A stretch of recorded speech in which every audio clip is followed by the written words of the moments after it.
आप देख रहे हैं राजा विक्रमादित्य की 32 महान कहानियों में से 7वीं कहानी। अगर आपने पहले की कहानी मिस कर दी है तो उसे हमारी प्लेलिस्ट में जरूर देखें। लिंक डिस्क्रिप्शन में उपलब्ध है। राजा भोज 7वें दिन फिर दरबार पहुंचकर सिंहासन की तरफ बढ़ने लगे। तभी 7वीं पुतली कौमुदी ने राजा से कहा, यहाँ बैठने की जिद छोड़ दो। इस पर सिर्फ राजा विक्रमादित्य जैसा गुणवान ही बैठ सकता है।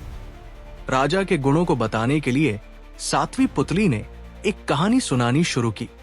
एक दिन राजा विक्रमादित्य अपने कमरे में सो रहे थे।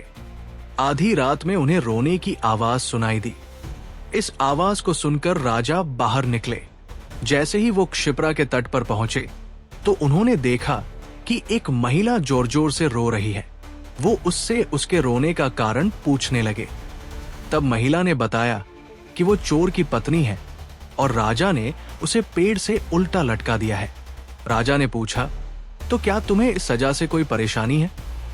उसने कहा, सजा के फैसले से कोई परेशानी नहीं है, लेकिन ये बात बुरी लग रही है कि मेरा पति भूखा प्यासा उल्टा लटका हुआ है। इतना सुनकर राजा ने झट से पूछ लिया कि उसने अब तक उसे कुछ खिलाया पिलाया क्यों नहीं?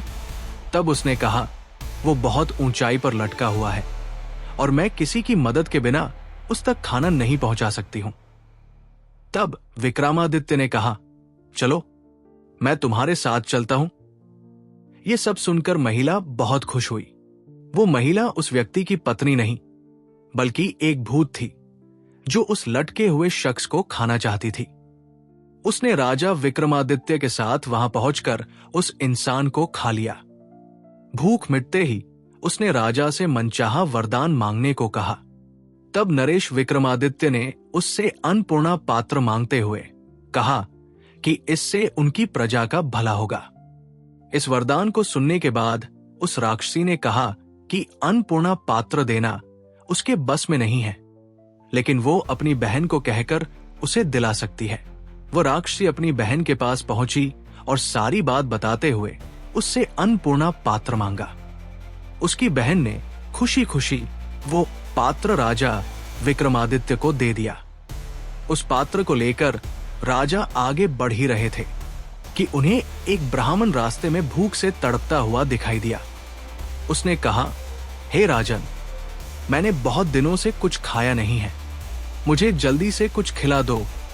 राजा ने तुरंत अन्नपूर्णा पात्र से भोजन मांगा और ब्राह्मण को खिला दिया।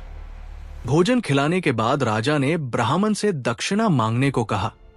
ब्राह्मण ने राजा से वो पात्र मांग लिया और कहा कि इसकी मदद से वो कभी भूखा नहीं रहेगा। राजा ने बिना किसी झिझक के उसे तुरंत पात्र दे दिया और राजमहल की ओर आगे बढ़ गए। इतनी कहानी सुनाते ही 7वीं पुतली उड़ गई।